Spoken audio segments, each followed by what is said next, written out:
Hello ફૂડી friends, આજે આપણે બનાવીશું સુરતના ફેમસ રાજા રાણી પરોઠા। તો એની આપણે રેસીપીની શરૂઆત કરીએ।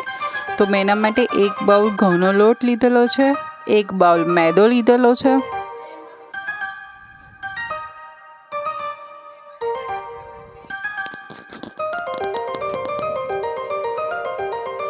અને હાફ બાઉલ ચણાનો લોટ લીધેલો છે। મીઠું એડ કરશું,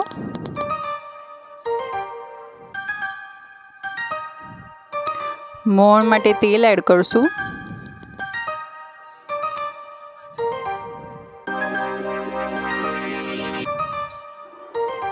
અને તેલ અને લોટને સરખી રીતે મિક્સ કરી લઈશું।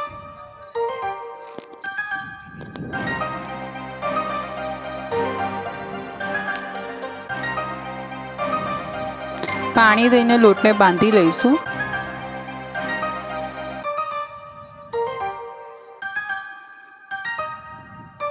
આ રીતનો આપણે લોટ બાંધવાનો રહેશે। સ્ટફિંગ માટે 1 બાઉલમાં આપણે ઝીણી સમારેલી ડુંગળી એડ કરશું,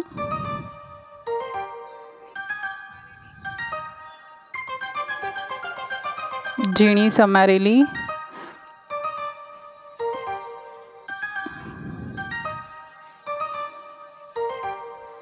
કોબીજ અને લીલા મરચાં એડ કરશું,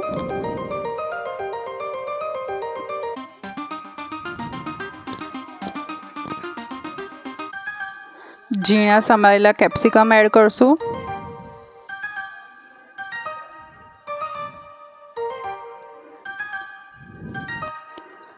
માવો કળ્યા પછીના ઝીણા સમારેલા ટામેટાં એડ કરીશું,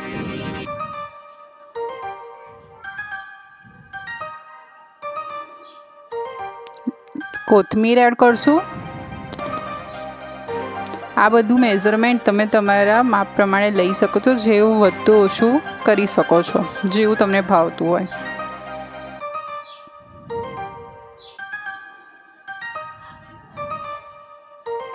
મીઠું એડ કરશું, લાલ મરચું એડ કરશું,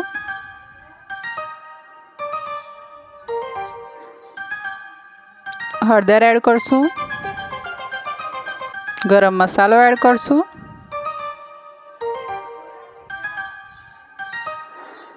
લસણ મરચાંની પેસ્ટ નાખશું,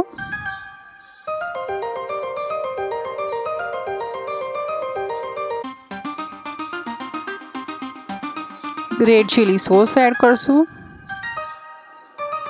ગ્રેટેડ પનીર એડ કરશું,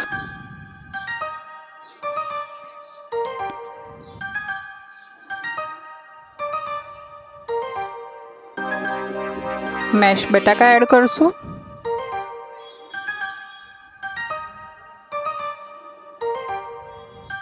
અને સરસ રીતે મસાલાને મિક્સ કરી લઈશું।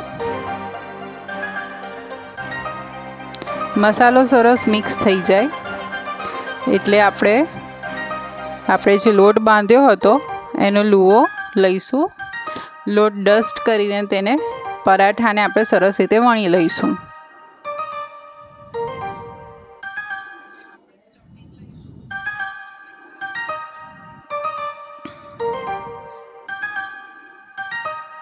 તમે અંદરનું પરાઠાનું સ્ટફિંગ વધારે ઓછું કરી શકો છો।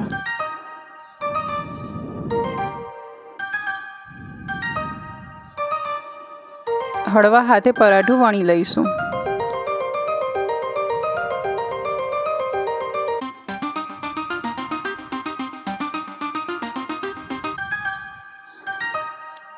હવે આપણે મીડિયમ ટુ લો ફ્લેમ પર પરાઠાને બંને બાજુ ઉલટપુલટ કરીને તેલ લગાવીને શેકી લઈશું। તો હવે બટર કાં તો ઘી બી લઈ શકો છો।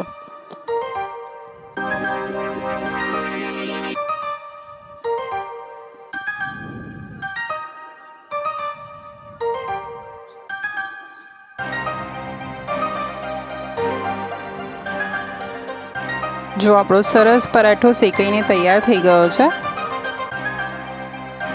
અને એકદમ ક્રિસ્પી બી થયો છે।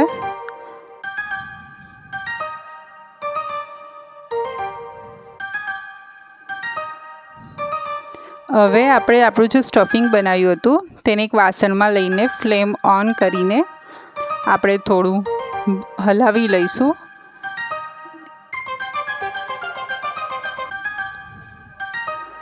એમાં આપણે 1 ચમચી મેયોનીઝ એડ કરશું અને બટર કાં તો તેલ એડ કરીને મિક્સ કરી લઈશું.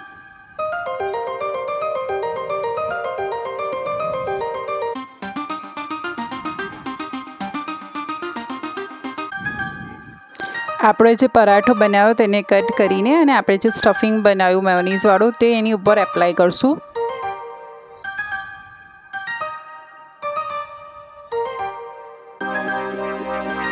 એના ઉપર ચીઝ નાખીને ધાણા અને સોસ સાથે આપણે એને ગાર્નિશ કરીશું.